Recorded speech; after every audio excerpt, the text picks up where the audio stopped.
Hi, so today I'm going to be working on just a little practice of Zbrush. This is going to be a door frame, a stone door frame. I've imported this from Maya as an OBJ. The point counts are 166, so that's just the complexity of the mesh. So what I'm going to do, the first thing I'm going to do is do some subdivisions. This will enable me to add finer details into the sculpt. So I'll do it. That'll do for the moment. And then what we're going to do is, there it is just start off relatively large, and if I can find the right brush, we will put some cracks and dents, divots, and just some details in.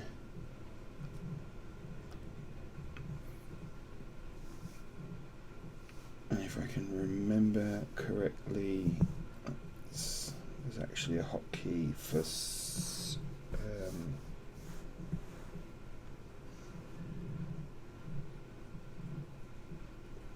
to change to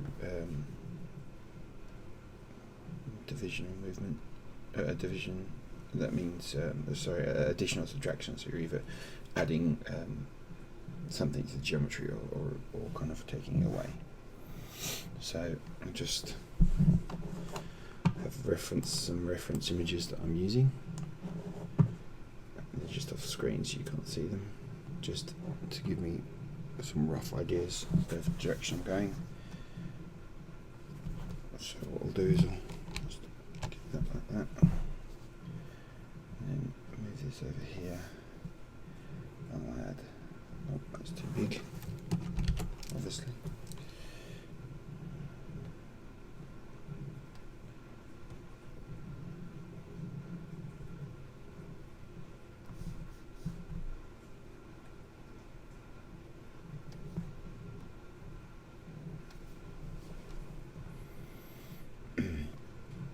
So what we're going to do is take that off. I'll divide the geometry up again. Got the bars down now.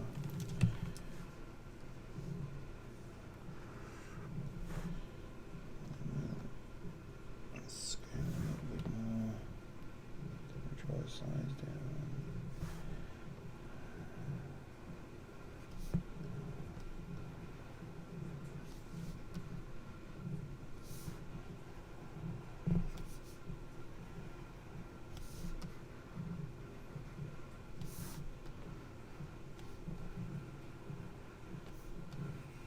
And you're not going to see the back of this because it doesn't render the back faces, so you won't see behind when it's actually in Unity, which kind of saves on rendering too many things.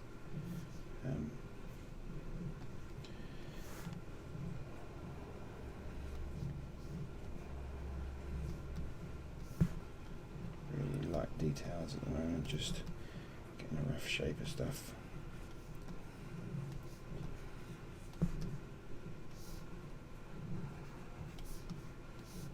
I'm actually using a Cintiq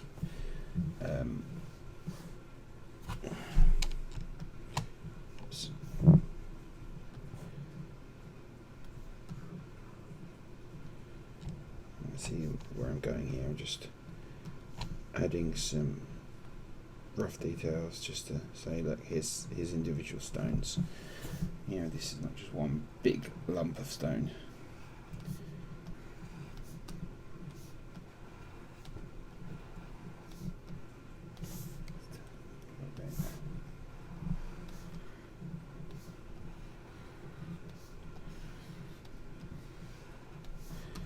I wasn't originally going to use Zbrush, but it's always worth practicing. I know plenty of companies use Zbrush, including Blizzard and Blizzard employees, which is the style I'm going for my project. It's just, you know, adding these. It's just the information there. Move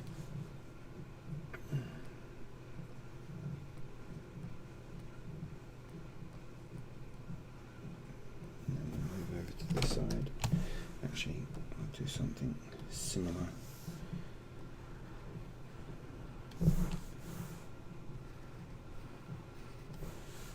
And another one.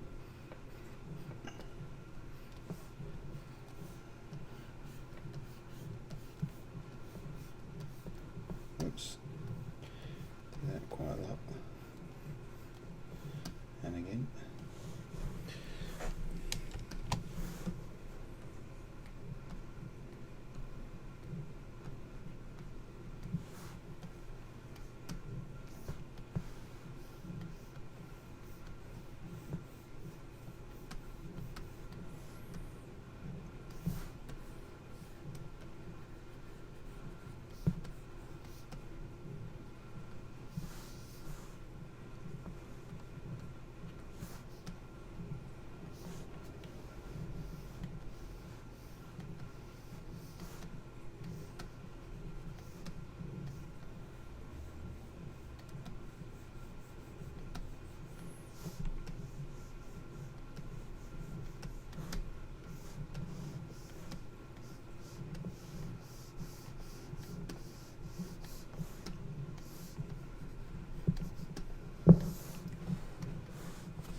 So, just got a little bit of information there. Just, you know, these are some blocks that are kind of cemented together in some way. Do something similar up top, and just give it like maybe one here, one here. I'm not paying too much attention to whether things are kind of neat and straight, because if it's relatively old, it's not meant to be neat and straight.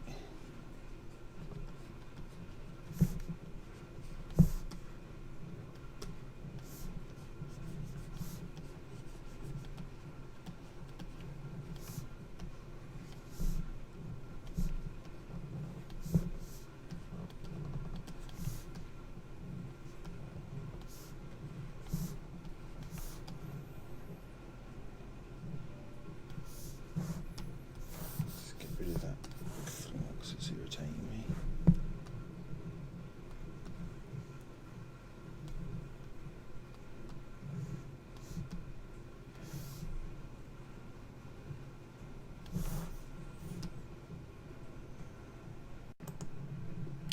Okay, so really quick, I've just added just some cracks, little divots and marks. I've used trim dynamic and trim adaptive to kind of round off the edges of some of the stones, and again I've just added some surface detail here. I wasn't going to spend tons of time on it, just kind of demonstrative of what Zbrush can do in a relatively short amount of time. This has taken me about 20 minutes, just to kind of add some detail. So that's just under 2.5 million polygons. So in order to put this onto a mesh in a engine, but not have to not have the engine render that high amount of polygons, what I will use now is a program called XNormal. I'll extract this as a normal map, and then place the normal map onto the low poly version of this mesh. So that way you're going to get this illusion of this depth and detail without having the computational intensity, that's the word, intensity of actually rendering the whole thing.